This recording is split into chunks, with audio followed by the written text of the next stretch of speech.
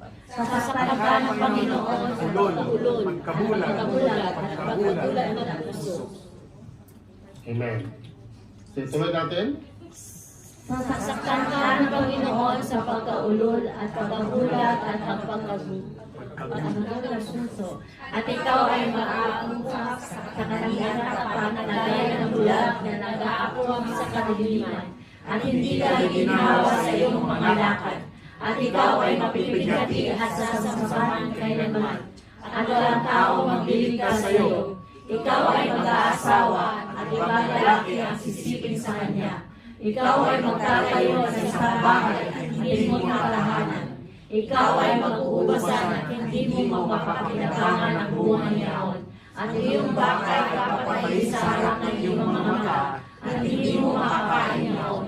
Ang iyong aso ay agawin sa harap ng iyong mukha at hindi na masasauli sa iyo. Ang iyong tupa ay magbibigay sa iyong mga kaaway at walang maliligtas sa iyo. Amen. So napakaraming sumpa sa mga pagsuway. So yun po ang babala sa ng Panginoon sa mga mananampalataya dahil nais ng Panginoon na maging malinis ka sa harapan ng Panginoon. Sapagkat ang iglesia mga kapatid ay sa Old Testament mayroon ng iglesia. Kaya ang Israel is the iglesia ng Diyos yun. Siya yung the Church of God. Ang ang mga pinili ng Diyos, ang Israel. Kaya gusto ng Panginoon na maging malinis tayo sa harapan ng Panginoon at makamtan po natin ang mga pangako ng Diyos. Dahil kung paano sinabi ng Panginoon ang mga sumpang ito, ang mga sumusunod dito ay ganon din ang in opposite side of the verse, ay yun po ang matatanggap ninyong pagpapala. No? So, tuloy po tayo mga kapatid. Ang iyong mga anak ang lalaki, babae, magbibigay sa ibang bayan. At ang iyong mga mata ay titingin at ang mga ngalay ng paghihintay sa kanila sa buong araw. At ang iyong kamay ay walang magagawa. Ang bunga ng iyong lupa at lahat ng iyong gawa ay kakanin ng bansang hindi mo nakilala. At ikaw ay magbibigay at mahigipit na palagi. Na pat ikaw ay maulog dahil sa nakikita ng paningin ng iyong mga mata. Sasaktan ka ng Panginoon sa mga tuhod at sa mga hita, na isang masamang bukol na hindi mo mapapadali. Mula sa hawakan ng ipahang sa bawat ng ulo. Dadalhin ka ng Panginoon at ang iyong dadalhin sa iyo. Sa isang bansang hindi mo nakilala. Inyong mga magulang at maglilingkod sa Diyos. Ahoy at bato. At ikaw ay magiging isang pamahan, Isang kabilaan sa sabiluan sa lahat ng bayang pagdadala sa iyo ng Panginoon. Amen. So napapansin ninyo mga kapatid na ikakalat tayo sa ibang bansa na hindi natin nakilala. Ibig sabihin hindi natin alam ang salita nila, hindi natin alam ang kultura nila. So yun po ang mga sumpa. Subalit ang sumpang ito ay papawiin ng Panginoon, magiging blessing ito kung makilala natin ang Diyos. Kaya dito po sa bansang ito natin nakilala ang Panginoon. At sabi na nga isang pastor ay marami siyang bisyo nung nagtrabaho siya sa Ministry of Health sa Manila na pinasakay pa siya ng aeroplano ng Panginoon para makilala ang Panginoon. So isa na rin po siyang pastor ngayon. Kaya mga kapatid ay ang sumpang ito bilang babala sa atin, bilang guide upang hindi natin maranasan ang sumpa ng Diyos. No? So, hanggat malakas pa tayo ay kailangan po tayong pagsisihan ang mga kasalanan na gawa natin at kailangan magpabautismo. Ibig sabihin, water of repentance. No? Magpabautismo ka at tatanggapin mo ang Espiritu Santo. Yan ang pangako ng Panginoon sa Acts 3:28. So, dito, meron pa ba? Kukuha ka ng maraming binhi. Tuloy natin. Kukuha ka ng maraming binhi sa bukid, at kaunti ang iyong titipunin, sapagkat uubusin ang barang. Ikaw ay mag-uwasan ng iyong mga alagaan, ngunit hindi nilagay mo ng alak, di mamimitas ng ubas, sapagkat kakain niya mo ng uod. Magkakaroon ka ng mga punong olibo sa lahat ng iyong mga hangganan, ngunit hindi ka mapaparit ng langis, sapagkat ang iyong olibo ay nalalagasan ng buko. Ikaw ay nakakaanak ng lalaki at ng babae, ngunit sila ay hindi mag-iyo, sapagkat sila ay ayaw sa pagkabihan. Lahat ng iyong puno ng kahoy at bunga ng iyong lupa ay ahali ng balang. Ang kanilang lupa na nasa gitna mo ay tataas ng higit sa iyo, at ikaw ay bababa ng bababa. Siya ay magpapayaran sa iyo, at ikaw ay hindi magpapayaran sa kanya. Siya ay magiging ulo, at ikaw ay magiging buntot. So, ikaw maging buntot. No? Pero ang pangako ng Panginoon sa Deuteronomy 28 verse 13, I will make you the head at not the tail. Gagawin ko kayong ulo, hindi buntot. No?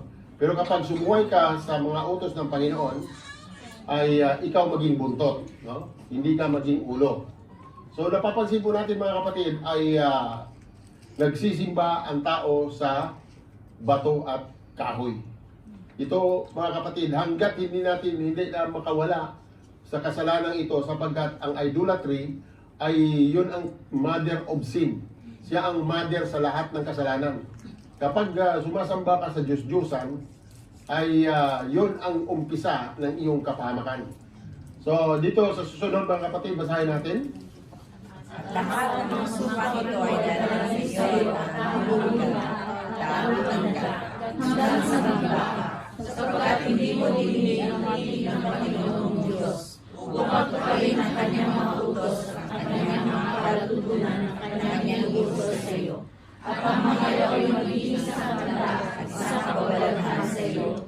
lagi magpakailanman.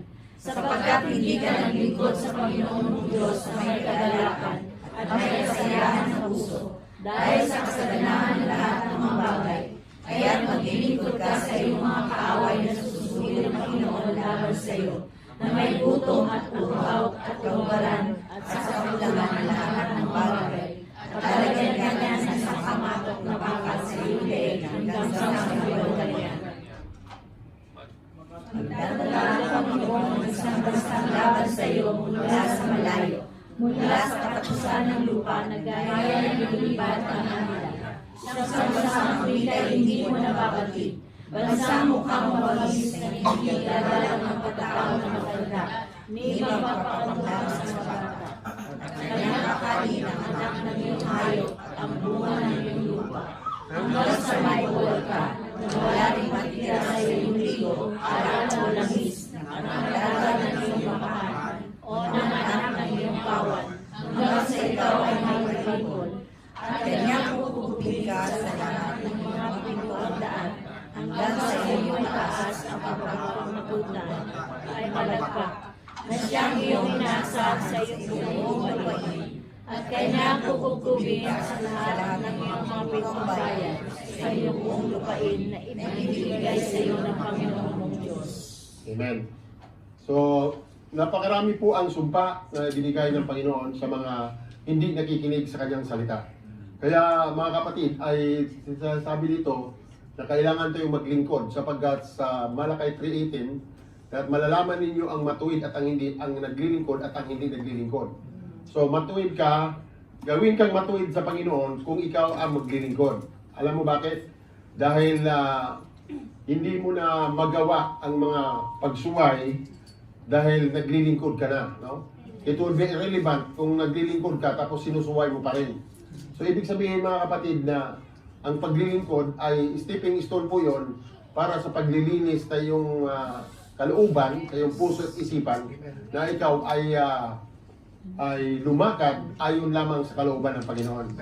So tuloy po tayo mga kapatid. Sinasabi dito, ang 10 utos, ang 4 na utos na yon ay para sa Diyos. Basahin natin yung lip side na yun. Sige.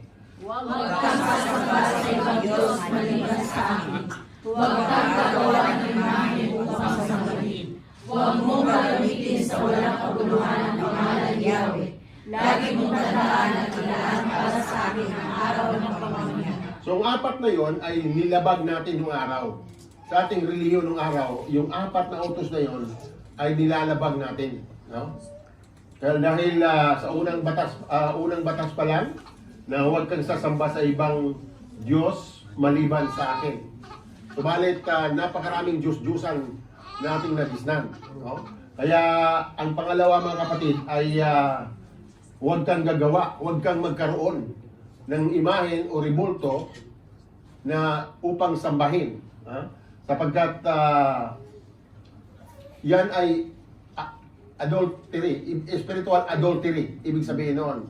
So, ang pangatlo mga kapatid ay huwag gamitin na walang kabuluhan ang pangalan ni Yahweh. Madalas nilapastangan ang pangalan ng Diyos sa mga inuman, sa mga barkadahan, no? At sa araw ng pamamahinga, kung mapapansin natin na instead na magsamba tayo sa Diyos, no? Ang mga tao ay busy sa mga malls, sa mga events sa malls, sa mga awitan sa malls, no?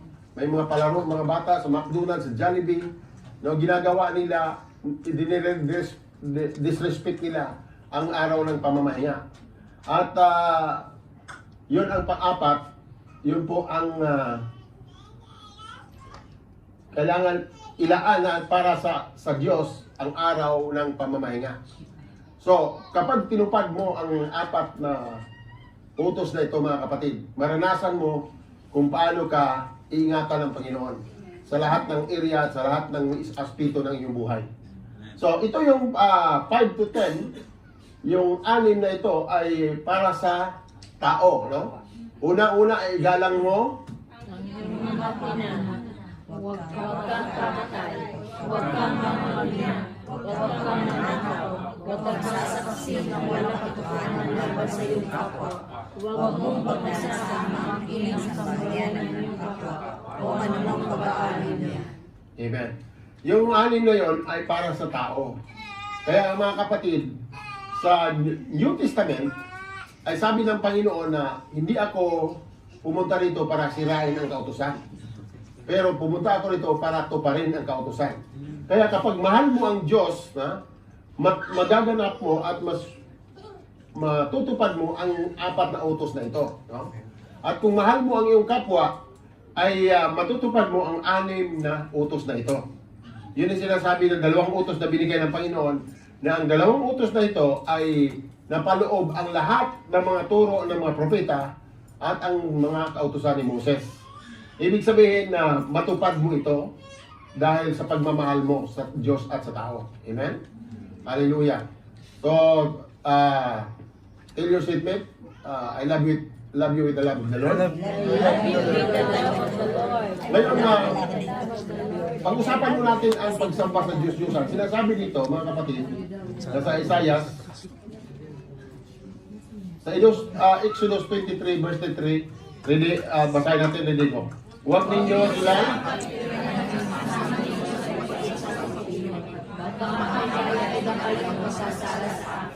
kapag pinaglinturan ninyo ang kanilang mga Diyos-Diyosan, iyon ang maiisip nila ng inyong kapahamakan. So yun ang umpisa ng kapahamakan kapag magsamba ka sa Diyos-Diyosan. Kaya mga kapatid, maaaring sa inyo ay mayroong mga Diyos-Diyosan pa, ay mayroon pang mga rebulto doon, ay walang kabuluhan po yun mga kapatid. Sinasabi ulit-ulit sa Biblia yon ang mga sinasabi tungkol sa Diyos-Diyosan. No? Mayroon tayong mga kapatiran sa taga-Minali nung araw na sila ay nag-carve sila ng mga lamisa at mga rebulto at the same time. At tinitinda nila at binabarte nila sa gold, silver, at pagkatapos diretso sila sa kabaret. So, yun po mga kapatid, magkasama lagi yon yung Diyos-Diyusan at bisyo. No? Inseparable yan, hindi sila magkahiwalay. Kapag sumasamba ka sa Diyos-Diyosan, lahat ng bisyo ay magagawa mo. No? So, sinasabi din dito mga kapatid sa Isaiah, basahin natin. Mabasa ba natin? Okay, ready go. Walang luluhan ng mga Diyos-Diyosan ang kanilang pinahalagan. Maglalat ang mga sumasamba sa ito, kaya sila'y mapakahiya. Walang idudulot na mabuti ang paggawa ng mga rebulto para sa mahim. Tandaan ninyo, ang sumasamba sa mga ito ay mapakahiya lamang. Ang mga gumagawa nito'y lamang. Kaya kung sama-sama man sila at ako'y harapin, sila'y matakot at mapakahiyain.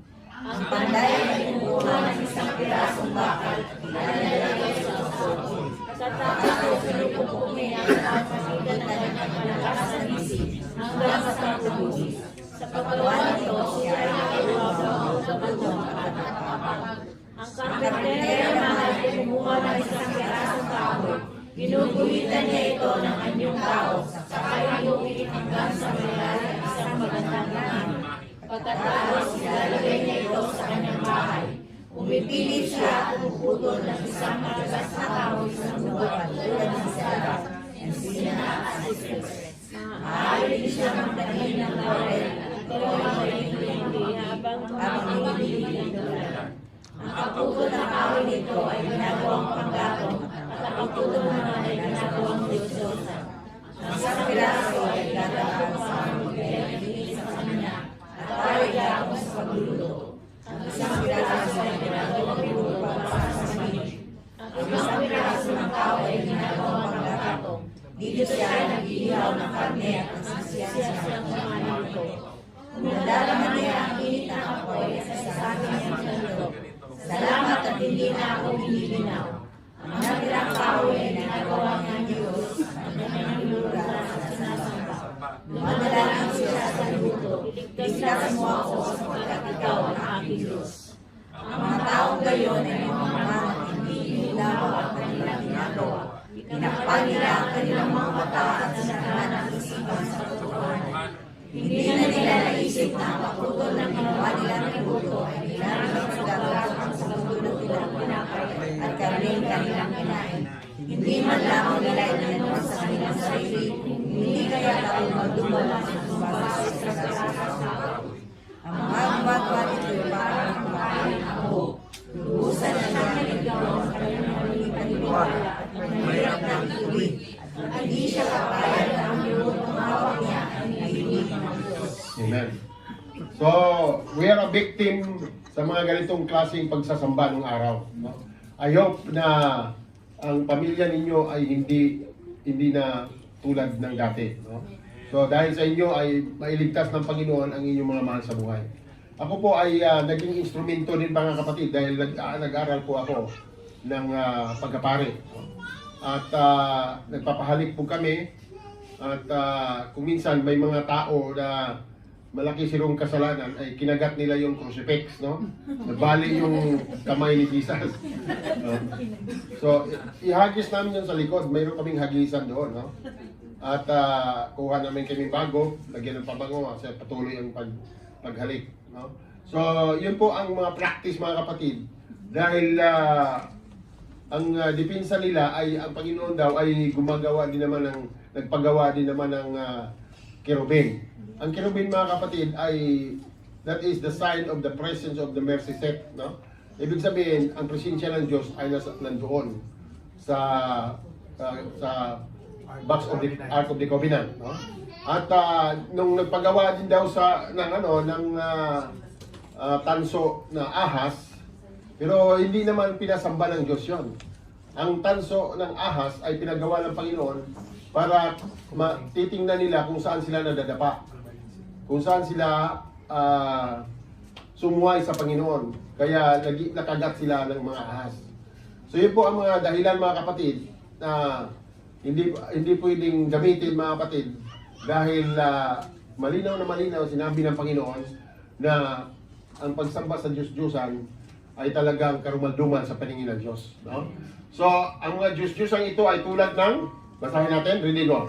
Ang Diyos-Diyosan ito ay tulad sa ibon sa gitna ng bukid. Hindi nakakasalita, pinapasan sila sapagkat hindi nakakalakad. Huwag kayo matakas sa sila sapagkat hindi sila nakakawag ng sama. Wala nang magawang muli. Amen. So yun po mga kapatid ay wala silang magagawa na masama. Wala rin silang magawa ng mabuti. Huwag tayong matakot sa kanila, no?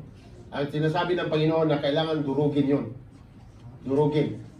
No? Huwag yung ilibing o itapon dahil kapag madampot ng iba yon ay ang tingin nila ay miracle yun. Nilalagay nila sa pedestal, sa altar nila dahil lumulutang daw ang Santo Niño doon sa tubig. So, huwag ninyong itapon kundi dudurugin ang sabi ng Panginoon. No? So, sinasabi ng Panginoon sa 1 Corinthians 10 na hindi ibig kong sabihin ang mga pagano ay inaalay na kailangan daw sa mga demonyo At hindi sa Diyos. Ayaw kong maging kaysa kayo ng mga demonyo. Amen. Tandaan po natin mga kapatid na ang mundo ay pinagharian ni Diablo, no? Sa 1 John 5:19.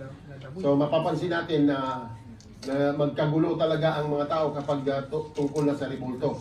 Na kahit na makahawak sila sa lubid, solve na sa kanila. No? At kahit na ihagis yung panyo nila o yung tuwalya nila ay maibalik sa kanila kaagad. No? Gumagawa rin ang kalaban mga kapatid, gumagawa rin ng miracle. No? Gumagawa ng miracle para ay kayo ay maakay sa pagsamba sa Diyos-Diyosan. Dahil ang kalaban ay meron din kapangyarihan. No, meron din siya kapangyarihan. Kaya ang sabi ng mga parasyo ay ang taong ito ay kumuha ng kapangyarihan mula kay Beelzebul, no? So ang sagot ng Panginoon na kung ang kaharian ay maglaban sa kaharian ay mawawasak ito, hindi siya tatayo. So, ibig sabihin na ang kapangyarihan ng Diyos, ng Panginoong Hesus ay galing sa Ama. So, yun po mga kapatid, ayaw kong maging kaisa ka sa mga demonyo. Yun ang yun ang madalas nating naobserbahan kahit saan tayong lugar. May mga festival pa, no? May mga pasayaw-sayaw, may pa-contest pa, milyon-milyon ang premyo, no? Sa Cebu, sa Aklan, kung saan-saan, sa Bacolod, no? Yun may mga sinulog, mga tiyatihan. Huwag po tayo sasangayon sa mga bagay na ito, mga kapatid. Dahil ito ang gawa ng kalaban, no? Kung lalo na sa mga piyesta-piyesta, huwag na tayo maging mahilig sa piyesta, no? Dahil ang piyesta ay nag-alayan sa demonyo, hindi siya sa Diyos, no? Kaya kapag hallelujah. Hindi pwedeng kumain, Pastor. Kain lang. Amen. Pero kapag pumasok ka sa isang lugar na hindi mo alam na piyesta pala, pag ino-offer ka ng pagkain, huwag ka na magsalita, ipanalangin mo at kainin mo.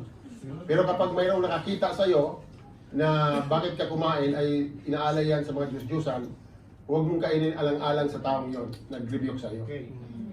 Yun ang turo ng Biblia. Kaya mga kapatid, ito ay dapat nating malaman para ito ang ating weapon para maihayag natin sa ating mga magsabuhay at sa mga kaibigan natin. Dahil ang mundong ito ay punong-puno ng pagsamba sa Diyos-Diyosan. No? Kahit saan tayo pupunta. So, ang sinasabi pa nila na sa Diyos daw, nagmumula kay si Kristo daw, ay siya daw ang nagtayo sa iglesia ng pinanggalingan natin. No? Actually, sinasabi ng Panginoon na sa John 11:38 na kapag hayaan natin ang taong ito ay pupunta rito ang mga Romano at wasakin ang ating templo, ang ating bansa. So, hindi Romano ang pinanggalingan sa iglesia, kundi sa Jerusalem. Ang Jerusalem ay yun ang pinagmulan sa iglesia. Actually, ang iglesia, yun yung Israel. Iglesia ng Diyos yun. Amen? Amen. So, dito po ay it is enlightenment sa bawat isa sa atin na tayo po ay magkaroon ng realidad. No? Ngayon ay sa next natin. Ano ang kalooban ng Diyos? Basahin po natin. Lumapit tayo. Lumapit tayo sa Kanya. Pagkaling, pag-aralan, pag-ulay-ulayin, pag-ilay-ilayan ang Kanyang salita. Yatay mo at mamuhay ayon sa Kanyang salita. Ibahagi mo sa iba kung ano man ang natatanggap mo sa Kanya. Ito ang maging bahagi mo, lifestyle, habang ikaw ay nabubuhay. Amen. So, ang comparison mga kapatid sa Old Testament at sa New Testament, ang Old Testament is more on law, no? Mga batas ibinigay ng Panginoon yon. Dahil ang mga tao ay katatalikod lang ni Moses sa Mount Sinai ay sumasambatan sila sa mga Diyos-Diyosan. Kaya nga sa katigasan ng ulo, laging nagbigay ang Diyos ng mga batas, no? So, yun po mga kapatid na nais ng Panginoon na kayo ay maging masunurin sa mga lituntunin ng Panginoon at upang maiwasan ang mga sumpa na ibinigay ng Panginoon sa tao. So, yun po ang sinasabi. Sa susunod mga kapatid ay ang Old Testament ay mayroon siyang more on batas, pero mayroon siyang habag. No? More on batas,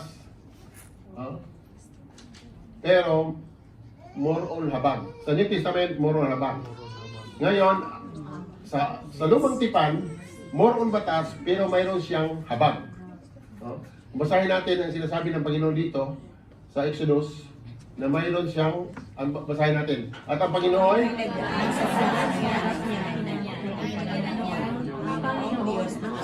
Diyos na kusos sa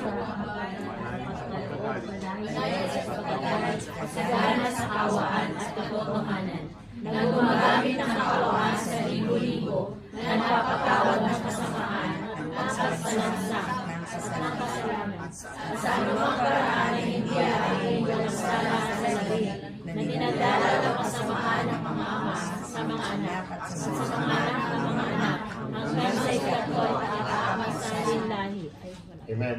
So, kung sumunod tayo sa salita ng Panginoon, He is merciful to 1,000 generation.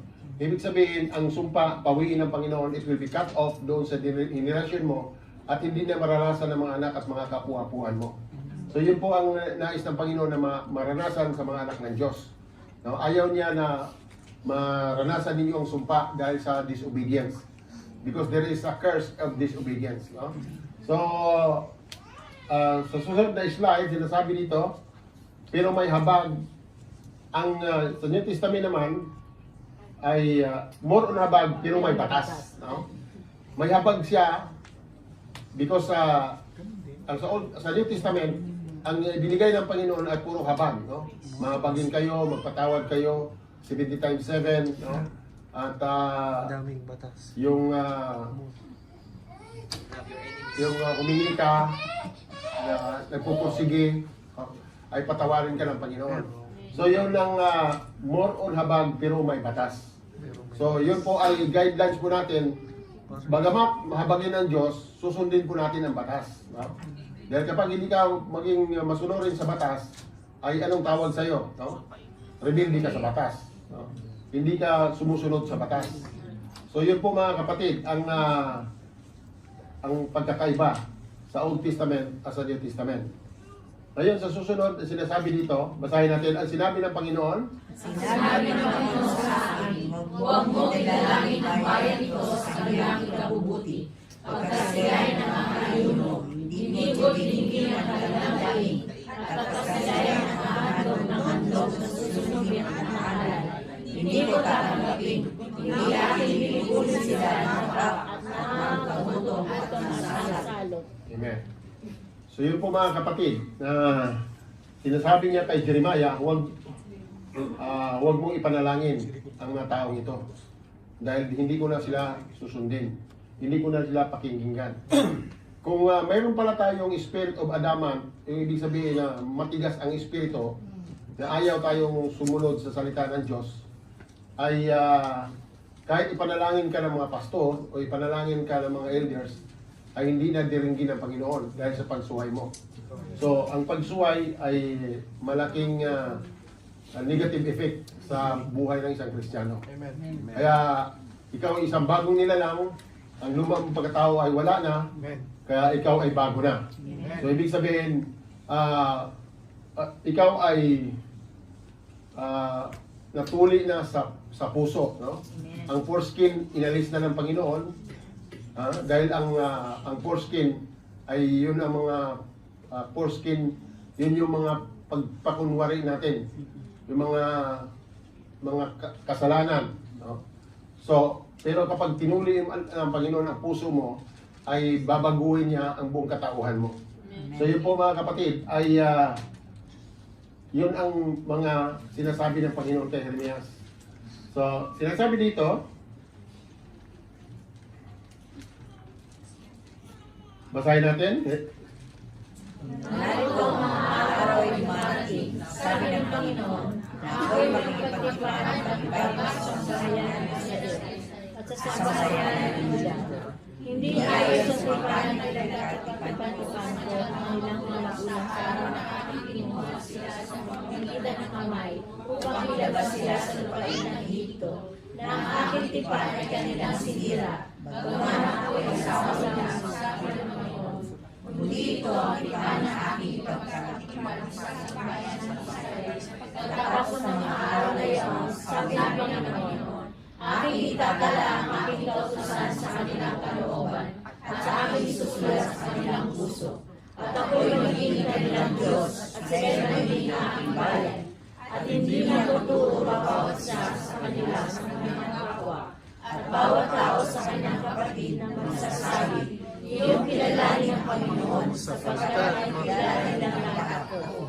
Mula sa kalilitan sa kanila hanggang sa kapatiran sa kanila. Sabi ng Panginoon, sapagkat aking ipatawad ang kanilang kasamaan at ang kanilang kasalanan na hindi ko na aalalahanin. Amen. So, ibig sabihin mga kapatid na itatanim daw ng Panginoon ang kanyang salita sa ating puso. No? At hindi ka na dapat turuan sapagkat ay ang Diyos mismo ang magturo sa iyo. Ang banal na Espiritu ay siyang magtuturo sa iyo. Sabi ng Panginoon na ang mga masasamang tao nga ay nagbibigay ng mabuting bagay. Ako pa kaya ang iyong Ama na sa langit na hindi magbigay ng banal na Espiritu. So, ibig sabihin, kapag may banal na Espiritu ka, ay victorious ang buhay mo. Amen. Sapagkat fully controlled at fully guided, fully supplied, fully provided. So yun po mga kapatid, ang pangako ng Panginoon na itatalim niya ang puso, sa ating puso, ang salita ng Diyos. So, hindi na tayo dapat na mag-aral ng tudo-tudo, no? Although we have to study more to know God more, no? To know Christ more. So, para lumalim tayo sa salita upang ikaw maging kagamit-gamit. So, the purpose is para ikaw ay maging instrumento sa iba para sila din ay makapakinig sa salita ng Diyos. So, yun po ang sinasabi ng Panginoon sa Jeremiah. At sa sunod ay may spiritual na realidad. No? Ang una ay ako pala ay nagkasala, hindi pala ako maging matuwid sa kanilang pagsisika. Pangalawa, mahal pala ako ng Diyos, kaya binigay niya si Kristo para sa akin. The next one is, Naglaan pala ang Ama ng paraan para sa aking kaligtasan. Si Kristo lang pala talaga ang daan para maganap ako sa Diyos. umakap pala si Kristo sa puso ko. Kailangan ko pala ipakilala sa aking mga labi na si Jesus ang aking tagapagligtas. Kailangan ko palang manatili sa kanyang salita para kung ano ang hilingin ko sa kanya, makakamtan ko. Ipamumuhay ko pala ito para maging kalugod-lugod ako sa mata ng Diyos dahil hindi na ako ang buhay sa sarili ko, kundi si Kristo ang nananahan sa akin. Mahal pala ako. Yun po mga kapatid, no? Sa John 3:16, for God so loved the world that He gave His only begotten Son, no? So, ako pala ay nagkasala, hindi pala ako naging matuwid sa sarili kong pagsisikat, no? Sa Romans 3:10, all have sinned and fall short for the glory of God. Walang matuwid, wala kahit isa, no? At naglaan pala ang Ama ng paraan para sa aking kaligtasan. Si Kristo na nga ang nilaan ng Panginoon. Si Kristo ang pinadala talaga doon para makalapit ako sa Diyos. I am the way, the truth, and the life. Kumakatok pala si Kristo sa puso ko. Revelation 3:20. Kumakatok ako sa puso, nakatayo ako sa labas ng pintuan. Kung sino magbukas ay ako papasok at kakain kasalong mo at ikaw ay kasalo ko. So, kailangan ko palang bigkasin sa aking mga labi na si Jesus ang aking tagapagligtas. Romans 10:9 and 10. If you confess, kung ipahayag sa iyong mga labi na si Jesus ay Panginoon mo, maliligtas ka. No? Kailangan ko palang manatili sa kanyang salita para kung anong hilingin ko sa kanya ay makakamtan ko. John 14, no? Sinasabi doon na kailangan ko palang manatili. Ipamuhay ko pala ito para maging kalugod-lugod ako sa mata ng Diyos. Sinasabi ng Panginoon, why are you calling me Lord, Lord, and you will not follow what I say? So, nais ng Panginoon na kung anong naringgan mo, yun ang susundin mo sa buhay. Amen? So, yun po ang mga spiritual na realidad ang pagpalain kayo at ang inyong pamilya. Palakpakan po natin. So, tayo po